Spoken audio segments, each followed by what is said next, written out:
ಎಲ್ಲರಿಗೂ ನಮಸ್ಕಾರ ಸ್ನೇಹಿತರೆ. ವಾಸ್ತುಶಾಸ್ತ್ರದ ಪ್ರಕಾರ ಮನೆಯಲ್ಲಿ ಕೆಲವೊಂದು ಗಿಡಗಳನ್ನು ನೆಡುವುದರಿಂದ ಮನೆಯಲ್ಲಿ ಸಕಾರಾತ್ಮಕ ಶಕ್ತಿ, ಅದೃಷ್ಟ, ಸಂತೋಷ, ಸಂಪತ್ತು ವೃದ್ಧಿಯಾಗುತ್ತದೆ. ಇದರಿಂದ ಮನಸ್ಸಿಗೆ ಶಾಂತಿ ಕೂಡ ಸಿಗುತ್ತದೆ. ಇಂತಹದ್ದೇ ಒಂದು ಗಿಡ ಶಂಖಪುಷ್ಪ. ಶಂಖಪುಷ್ಪ ದೇವರಿಗೆ ಪ್ರಿಯವಾದ ಹೂವು. ಶಂಖಪುಷ್ಪವು ಮನೆಯಲ್ಲಿ ಸಂತೋಷ ಮತ್ತು ಧನಾತ್ಮಕ ಶಕ್ತಿಯನ್ನು ತರುತ್ತದೆ. ಈ ಸಸ್ಯವು ನಮ್ಮ ಜೀವನದ ಮೇಲೆ ಆಳವಾದ ಪರಿಣಾಮ ಬೀರುತ್ತದೆ. ಜ್ಯೋತಿಷ್ಯ ಶಾಸ್ತ್ರದ ಪ್ರಕಾರ ಶಂಖಪುಷ್ಪ ಬಳ್ಳಿಯನ್ನು ಮನೆಯಲ್ಲಿ ಬೆಳೆದರೆ ಸಂತೋಷ ಮತ್ತು ಸಮೃದ್ಧಿಯಾಗುತ್ತದೆ. ಹಾಗಾಗಿ ಶಂಖಪುಷ್ಪ ಬಳ್ಳಿಯನ್ನು ಮನೆಯಲ್ಲಿ ಬೆಳೆಸುವುದರಿಂದ ಏನೆಲ್ಲ ಪ್ರಯೋಜನಗಳಿವೆ, ಯಾವ ದಿಕ್ಕಿನಲ್ಲಿ ಇದನ್ನು ಬೆಳೆದರೆ ಹೆಚ್ಚು ಪರಿಣಾಮಕಾರಿ ಎಂಬುದರ ಮಾಹಿತಿ ಇಲ್ಲಿದೆ. ಶಿವನಿಗೆ, ಮಹಾಲಕ್ಷ್ಮಿಗೆ, ಮಹಾವಿಷ್ಣು ದೇವರಿಗೆ, ಶನಿ ದೇವರಿಗೆ ಅತ್ಯಂತ ಪ್ರಿಯವಾಗುವ ಶಂಖಪುಷ್ಪದ ಸಸ್ಯವು ಮನೆ ಮುಂದೆ ಬೆಳೆದರೆ ಏನಾಗುತ್ತದೆ? ಈ ಹೂವಿನಿಂದ ಯಾವ ಕೆಲಸಗಳನ್ನು ಮಾಡಿದರೆ ಹಣಕಾಸಿನ ಕಷ್ಟಗಳೆಲ್ಲ ಕಳೆದು ಹೋಗುತ್ತೆ?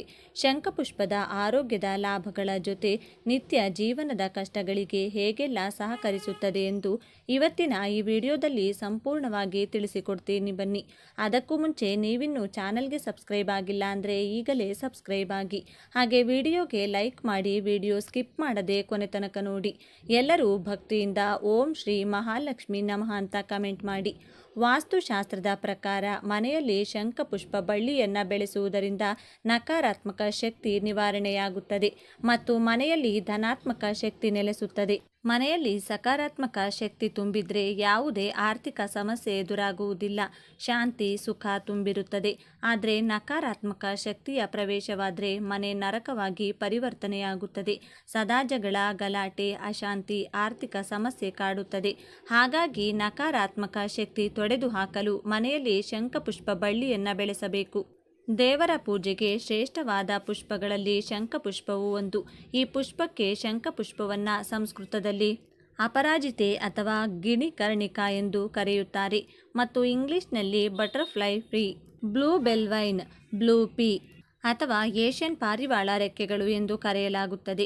ಶಂಖಪುಷ್ಪವು ಯಾರ ಮನೆಯಲ್ಲಿ ಬೆಳೆಯುತ್ತದೋ ಆ ಮನೆಗೆ ಮಹಾವಿಷ್ಣು, ಮಹಾಲಕ್ಷ್ಮಿ ದೇವಿಯ ಅನುಗ್ರಹ, ರಕ್ಷಣೆ ಸದಾ ಇರುತ್ತದೆ. ಈ ಗಿಡವು ಮನೆಯಲ್ಲಿ ಬೆಳೆದಂತೆ ಮನೆಯ ಆರ್ಥಿಕ ಏಳಿಗೆಯೂ ಕೂಡ ಆಗುತ್ತಾ ಹೋಗುತ್ತದೆ. ಈ ಗಿಡವನ್ನು ಯಾವ ದಿಕ್ಕಿನಲ್ಲಿ ಬೆಳೆಸಬೇಕು ಅಂತ ತಿಳಿಯೋದಾದರೆ ಶಂಖಪುಷ್ಪವನ್ನು ಮನೆಯ ಅಂಗಳದಲ್ಲಿ ಯಾವಾಗಲೂ ಪೂರ್ವ ದಿಕ್ಕು, ಉತ್ತರ ದಿಕ್ಕು, ಸಾಧ್ಯವಾಗದಿದ್ದರೆ ಈಶಾನ್ಯ ದಿಕ್ಕಿನಲ್ಲಿ ಬೆಳೆಸಬೇಕು. ಯಾವುದೇ ಕಾರಣಕ್ಕೂ ದಕ್ಷಿಣ ಹಾಗೂ ಪಶ್ಚಿಮ ದಿಕ್ಕಿನಲ್ಲಿ ಶಂಖಪುಷ್ಪದ ಸಸ್ಯವನ್ನು ಬೆಳೆಸಬಾರದು. ವಿಷ್ಣು ದೇವರಿಗೆ ಅತ್ಯಂತ ಪ್ರಿಯವಾದ ಶಂಖಪುಷ್ಪವನ್ನು ಮಹಾಲಕ್ಷ್ಮಿ ದೇವಿಗೆ ಅರ್ಪಿಸಿದರೆ ಮಹಾವಿಷ್ಣು ದೇವರು ಪ್ರಸನ್ನಗೊಂಡು ಹರಸುತ್ತಾನೆ. ಇದೇ ಪುಷ್ಪವನ್ನು ಮಹಾವಿಷ್ಣು ದೇವರಿಗೆ ಅರ್ಪಿಸಿದರೆ ಮಹಾಲಕ್ಷ್ಮಿ ದೇವಿಯು ಪ್ರಸನ್ನಗೊಂಡು ಹರಸುತ್ತಾಳೆ. ಯಾರ ಮನೆಯಲ್ಲಿ ಈ ಶಂಖಪುಷ್ಪದ ಗಿಡವಿರುತ್ತದೋ ಆ ಮನೆಗೆ ಧನಲಕ್ಷ್ಮಿಯ ಪರಿಪೂರ್ಣ ಅನುಗ್ರಹ ಕೂಡ ಇರುತ್ತದೆ ಎಂದು ಜ್ಯೋತಿಷ್ಯ ಶಾಸ್ತ್ರ ಹೇಳುತ್ತದೆ. ಹಣಕಾಸಿನ ಸಮಸ್ಯೆಗಳು ಹೆಚ್ಚಾಗಿದ್ರೆ ಮರೆಯದೆ 5 ಸೋಮವಾರದ ದಿನ ಶಿವನಿಗೆ ಶಂಖಪುಷ್ಪಗಳಿಂದ ಪೂಜಿಸಿ ನಂತರ ಆ ಪುಷ್ಪಗಳನ್ನು ಹರಿಯುವ ನೀರಿನಲ್ಲಿ ನಿಮ್ಮ ಕಷ್ಟಗಳನ್ನು ಇಳಿಕೊಂಡು ಬಿಟ್ಟು ಬಂದರೆ ಖಚಿತವಾಗಿ ಹಣಕಾಸಿನ ಎಂಥದ್ದೇ ಕಷ್ಟಗಳಿದ್ದರೂ ದೂರವಾಗುತ್ತದೆ. ಈ ಗಿಡದ ಬಗ್ಗೆ ಎಷ್ಟೋ ಜನರಿಗೆ ತಿಳಿದಿಲ್ಲ. ಅನಾದಿ ಕಾಲದಿಂದಲೂ ಆಯುರ್ವೇದ ಶಾಸ್ತ್ರದಲ್ಲಿ ಈ ಗಿಡದ ಪುಷ್ಪಗಳನ್ನು ಅನೇಕ ಆರೋಗ್ಯ ಲಾಭಗಳಿಗಾಗಿ ಬಳಸಲಾಗುತ್ತದೆ. ಈ ಪುಷ್ಪಗಳನ್ನು ನೀರಿನಲ್ಲಿ ನೆನೆಸಿಟ್ಟು ಬೆಳಗ್ಗೆ ಎದ್ದು ಆ ನೀರನ್ನು ಸೇವಿಸೋದ್ರಿಂದ ದೇಹ ಶುದ್ಧಿಯಾಗುತ್ತದೆ. ಬುದ್ಧಿಶಕ್ತಿ, ನೆನಪಿನ ಶಕ್ತಿಗಾಗಿ ಈ ಪುಷ್ಪಗಳನ್ನು ಹೆಚ್ಚಾಗಿ ಬಳಸಲಾಗುತ್ತದೆ. ಮಕ್ಕಳಿಗೂ ಈ ಪುಷ್ಪದ ನೀರನ್ನು ಸರಿಯಾದ ಪ್ರಮಾಣದಲ್ಲಿ ನೀಡುತ್ತಾ ಬಂದರೆ ಏಕಾಗ್ರತೆ ಹಾಗೂ ನೆನಪಿನ ಶಕ್ತಿ ಹೆಚ್ಚುತ್ತಾ ಹೋಗುತ್ತದೆ. ತೂಕ ಇಳಿಸಿಕೊಳ್ಳಲು, ಕೆಟ್ಟ ಕೊಬ್ಬನ್ನು ಕರಗಿಸಲು, ಹೃದಯದ ಆರೋಗ್ಯ, BP ನಿಯಂತ್ರಣಕ್ಕೆ, ಶುಗರ್ ಕಾಯಿಲೆಗೆ ಶಂಖಪುಷ್ಪದ ಟೀಯನ್ನು ಸೇವಿಸುತ್ತಾ ಬಂದರೆ ತುಂಬ ಉತ್ತಮ. ಅಷ್ಟೇ ಅಲ್ಲದೆ ತಲೆನೋವು, ಹೊಟ್ಟೆ ನೋವು, ಕಿಬ್ಬೊಟ್ಟೆ ನೋವು, ಗ್ಯಾಸ್ಟ್ರಿಕ್ ಸಮಸ್ಯೆಗಳಿಗೂ ಕೂಡ ಈ ಶಂಖಪುಷ್ಪವು ರಾಮಬಾಣವಾಗಿದೆ.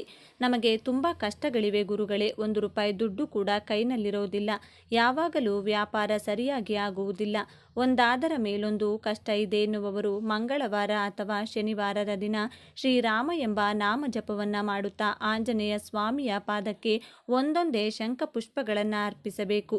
ಪೂಜೆಯ ಬಳಿಕ ಆ ಪುಷ್ಪಗಳನ್ನು ಒಂದು ಬಿಳಿ ಬಿಳಿ ವಸ್ತ್ರದಲ್ಲಿ ಕಟ್ಟಿ ಮನೆಯಲ್ಲಿ ದುಡ್ಡಿಡುವ ಜಾಗದಲ್ಲಿಟ್ಟರೆ ಹಣಕಾಸಿನ ಎಲ್ಲ ಕಷ್ಟಗಳು ಕಳೆಯುತ್ತಾ ಬರುತ್ತದೆ. ಬರಬೇಕಾದ ಹಣ ಕೈ ಸೇರುತ್ತದೆ. ವ್ಯಾಪಾರದ ಸಮಸ್ಯೆ ಇದ್ದವರು ನಷ್ಟ ಕಳೆಯಲು ಗಲ್ಲ ಪೆಟ್ಟಿಗೆಯಲ್ಲಿ ಪೂಜಿಸಿದ ಶಂಖ ಪುಷ್ಪಗಳನ್ನು ಇಟ್ಟು ನಮಸ್ಕರಿಸಿದರೆ ವ್ಯಾಪಾರದ ಅಭಿವೃದ್ಧಿ ಆಗ್ತಾ ಹೋಗುತ್ತೆ. ಶಂಖಪುಷ್ಪ ಗಿಡದ ಬೇರನ್ನು ವ್ಯಾಪಾರದ ಸ್ಥಳದಲ್ಲಿ ಬಾಗಿಲಿಗೆ ಕಟ್ಟಿದರೆ ದೃಷ್ಟಿದೋಷಗಳು ಕಳೆದು ವ್ಯಾಪಾರದ ಸ್ಥಳಕ್ಕೆ ರಕ್ಷಣೆಯಾಗಿ ನಿಲ್ಲುತ್ತದೆ. ವ್ಯಾಪಾರದಲ್ಲಿ ಕ್ರಮಕ್ರಮವಾಗಿ ಅಭಿವೃದ್ಧಿಯಾಗಲು ಸಹಾಯ ಮಾಡುತ್ತದೆ. ಇನ್ನು ಶಂಖಪುಷ್ಪವು ಶನಿದೇವರಿಗೂ ಅತ್ಯಂತ ಪ್ರಿಯವಾದ ಪುಷ್ಪವಾಗಿದ್ದು ನವಗ್ರಹಗಳಿಗೆ ಪ್ರದಕ್ಷಿಣೆ ಮಾಡುವಾಗ ಭಗವಂತ ನಿನಗಾಗಿ ನಿನ್ನ ಕರುಣೆಗಾಗಿ ಒಂದು ಶಂಖಪುಷ್ಪವನ್ನು ತಂದಿದ್ದೇನೆಂದು ಭಕ್ತಿಯಿಂದ ಶನಿದೇವರ ಪಾದದಡಿ ಇಟ್ಟು ಪ್ರದಕ್ಷಿಣೆಯನ್ನು ನವಗ್ರಹಕ್ಕೆ ಮಾಡಿದರೆ ಸಕಲ ಶನಿ ದೋಷಗಳು ದೂರವಾಗುತ್ತದೆ.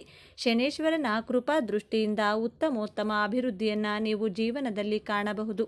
ಶ್ರೀಮನ್ನಾರಾಯಣ ಅಂದರೆ ಮಹಾವಿಷ್ಣು ದೇವರಿಗೆ ಶಂಖಪುಷ್ಪದಿಂದ ಪೂಜಿಸಿದರೆ, ಸಾಲಿಗ್ರಾಮಕ್ಕೆ ಶಂಖಪುಷ್ಪಗಳಿಂದ ಪೂಜಿಸುತ್ತಾ ಬಂದರೆ ಅನಾರೋಗ್ಯದ ಸಮಸ್ಯೆಗಳು ಶೀಘ್ರವಾಗಿ ದೂರವಾಗಿ ಆಯಸ್ಸು ಆರೋಗ್ಯ ವೃದ್ಧಿಯಾಗುತ್ತೆ. ರಾಜಕೀಯ ರಂಗದಲ್ಲಿರುವವರು ಗಣೇಶನ ಮುಂದೆ ಒಂದು ಶಂಖಪುಷ್ಪವನ್ನು ಇಟ್ಟು ಹೋದರೆ ರಾಜಕೀಯ ರಂಗದಲ್ಲಿ ನಿತ್ಯ ಯಶಸ್ಸು ಪ್ರಾಪ್ತಿಯಾಗುತ್ತೆ. ಇನ್ನು ಸರ್ವ ಕಾರ್ಯದಲ್ಲೂ ಯಶಸ್ಸು ಸಿಗಬೇಕು, ಪ್ರತಿನಿತ್ಯ ಮಾಡುವ ಕೆಲಸದಲ್ಲಿ ನೆಮ್ಮದಿ ಹಾಗೂ ಏಳಿಗೆ ಆಗ್ತಾ ಹೋಗಬೇಕು ಅನ್ನೋದಾದರೆ ಗಣೇಶನಿಗೆ ಶಂಖಪುಷ್ಪಗಳಿಂದ ಪೂಜೆಯನ್ನು ಮಾಡ್ತಾ ಬರಬೇಕು. ಇನ್ನು ನೀಲಿ ಬಣ್ಣದಲ್ಲಿರುವ ಶಂಖಪುಷ್ಪಗಳನ್ನು ದೇವರ ಪೂಜೆಗೆ ಬಳಸಬಹುದು. ಮಾನಸಿಕ ಪ್ರಶಾಂತತೆ ಹಾಗೂ ನೆಮ್ಮದಿಗೋಸ್ಕರ ಬಿಳಿ ಬಣ್ಣದ ಶಂಖಪುಷ್ಪಗಳನ್ನು ದೇವರ ಪೂಜೆಗೆ ಬಳಸಬಹುದು. ಈ ಶಂಖಪುಷ್ಪವು ಯೋನಿಯ ರೂಪದಲ್ಲಿದ್ದು ಅತ್ಯಂತ ಶಕ್ತಿಯುತವಾದ ಪುಷ್ಪವಾಗಿದ್ದು ಕಾಮ, ಕ್ರೋಧ, ಮದ, ಮತ್ಸರಗಳನ್ನು ದೂರ ಮಾಡಿ ಸರ್ವ ಕೋರಿಕೆಗಳನ್ನು ಶೀಘ್ರವಾಗಿ ನೆರವೇರುವಂತೆ ಮಾಡುತ್ತದೆ. ಅನೇಕ ಯೂನಿವರ್ಸಿಟಿಗಳ ಪ್ರಯೋಗಗಳ ನಂತರ ಕರುಳಿನ ಕ್ಯಾನ್ಸರ್ ಆದಾಗ ಈ ಶಂಖಪುಷ್ಪಗಳನ್ನು ಬಳಸಿದರೆ ಕ್ಯಾನ್ಸರ್ ಕೋಶಗಳನ್ನು ಕೊಲ್ಲಲು ಸಹಾಯ ಮಾಡುತ್ತದೆ ಎಂದು ಸಾಬೀತಾಗಿದೆ. ಹಾರ್ಟ್ ಅಟ್ಯಾಕ್, ರಕ್ತ ಹೆಪ್ಪುಗಟ್ಟುವ ಸಮಸ್ಯೆಗಳಿಗೆ ಶಂಖಪುಷ್ಪವು ರಾಮಬಾಣವಾಗಿ ಕೆಲಸ ಮಾಡುತ್ತದೆ. ಒಣಚರ್ಮ ಇದ್ದವರು ಶಂಖಪುಷ್ಪದ ಪೇಸ್ಟನ್ನು ತಯಾರಿಸಿ ಹಚ್ಚುತ್ತಾ ಬಂದರೆ ಒಣಚರ್ಮದ ಸಮಸ್ಯೆಗಳು ದೂರವಾಗುತ್ತದೆ. ಕೂದಲು ಉದುರುವ ಸಮಸ್ಯೆ ಇದ್ದವರು ದಟ್ಟ ಕೂದಲು ಬೆಳೆಯಲು ಶಂಖಪುಷ್ಪದ ಟೀ ಅಥವಾ ಕಷಾಯವನ್ನು ಸೇವಿಸುತ್ತಾ ಬರಬೇಕು. ಹೆಂಗಸರ ಮುಟ್ಟಿನ ಸಮಸ್ಯೆಗೂ ಶಂಖಪುಷ್ಪದ ಚಹಾ ವಿಶೇಷವಾಗಿ ಕೆಲಸ ಮಾಡುತ್ತೆ. ಔಷಧೀಯ ವಜ್ರವಾಗಿಯೂ ಸರ್ವತೋಮುಖ ಏಳಿಗೆಗಾಗಿ ಶಂಖಪುಷ್ಪವು ಈ ರೀತಿಯಾಗಿ ಪ್ರಕೃತಿಯ ವರವಾಗಿ ನಮಗೆ ಸಿಕ್ಕಿದೆ. ಶಂಖಪುಷ್ಪ ಹೂವಿನ ಪ್ರಯೋಜನಗಳು. ಶಂಖಪುಷ್ಪ ಹೂವು, ಎಲೆ ಮತ್ತು ಬೇರುಗಳಿಂದ ಮಾಡಿದ ಪುಡಿಯನ್ನು ಸೇವಿಸಿದರೆ ಬುದ್ಧಿಶಕ್ತಿಯನ್ನು ಹೆಚ್ಚಿಸಬಹುದು. ಇದು ಕಾಲೋಚಿತ ಕಾಯಿಲೆಯಿಂದ ರಕ್ಷಿಸುತ್ತದೆ. ಶಂಖಪುಷ್ಪದಲ್ಲಿ ಕಂಡುಬರುವ ಆರ್ಗನೆಲೋಲಿನ್ ಎಂಬ ವಸ್ತುವು ಮೆದುಳಿನ ಕಾರ್ಯದ ಮೇಲೆ ಕೆಲಸ ಮಾಡುತ್ತದೆ ಮತ್ತು ಮರೆವು ಕಡಿಮೆ ಮಾಡಲು ಸಹಾಯ ಮಾಡುತ್ತದೆ. ಇದು ನಿದ್ರಾಹೀನತೆ ಮತ್ತು ಖಿನ್ನತೆಯಂಥ ಸಮಸ್ಯೆಗಳಿಗೆ ಚೆನ್ನಾಗಿ ಕೆಲಸ ಮಾಡುತ್ತದೆ. ಗ್ಯಾಸ್ಟ್ರಿಕ್ ತೆಗೆದುಹಾಕಲು ಉತ್ಕರ್ಷಣ ನಿರೋಧಕವಾಗಿ ಕಾರ್ಯನಿರ್ವಹಿಸುತ್ತದೆ. ಚರ್ಮವನ್ನು ರಕ್ಷಿಸುತ್ತದೆ. ಉಸಿರಾಟದ ಕಾಯಿಲೆ ಮತ್ತು ಹೃದಯ ರೋಗಗಳನ್ನು ಗುಣಪಡಿಸುತ್ತದೆ. ಮೂಗೇಟುಗಳು ಮತ್ತು ಮೂಳೆ ಊದಿಕೊಂಡಾಗ ಶಂಖಪುಷ್ಪದ ಎಲೆಯ ರಸವನ್ನು ಹಾಕಿ ಇದರಿಂದ ಊತ ಕಡಿಮೆಯಾಗುತ್ತದೆ. ಆಯುರ್ವೇದದಲ್ಲಿ ಹಲವು ಶತಮಾನಗಳಿಂದ ಇದನ್ನು ವಿವಿಧ ಕಾಯಿಲೆಗಳಿಗೆ ಚಿಕಿತ್ಸೆ ನೀಡಲು ಬಳಸಲಾಗುತ್ತಿದೆ. ಮೂತ್ರ ವಿಸರ್ಜನೆ ಸಮಸ್ಯೆಗೆ ರಾಮಬಾಣವಾಗಿದೆ. ಇಂದಿನಿಂದಲೇ ಪ್ರತಿಯೊಬ್ಬರ ಶಂಖಪುಷ್ಪದ ಸಸಿಯನ್ನು ಮನೆಯಲ್ಲಿ ಬೆಳೆಸಲು ಆರಂಭಿಸಿ. ಈ ಮಾಹಿತಿ ನಿಮಗೆ ಇಷ್ಟವಾದರೆ ತಪ್ಪದೆ ಈ ವಿಡಿಯೋಗೆ ಒಂದು ಲೈಕನ್ನು ಕೊಟ್ಟು ಪ್ರತಿಯೊಬ್ಬರಿಗೂ ಕೂಡ ಈ ವಿಡಿಯೋನ ಶೇರ್ ಮಾಡಿ. ಮುಂದಿನ ಬಾರಿ ಮತ್ತೊಂದು ವಿಶೇಷ ದೈವ ಮಾಹಿತಿಯೊಂದಿಗೆ ನಮ್ಮ ಚಾನಲ್ ಮೂಲಕ ಭೇಟಿಯಾಗೋಣ. ಧನ್ಯವಾದ ಸ್ನೇಹಿತರೆ.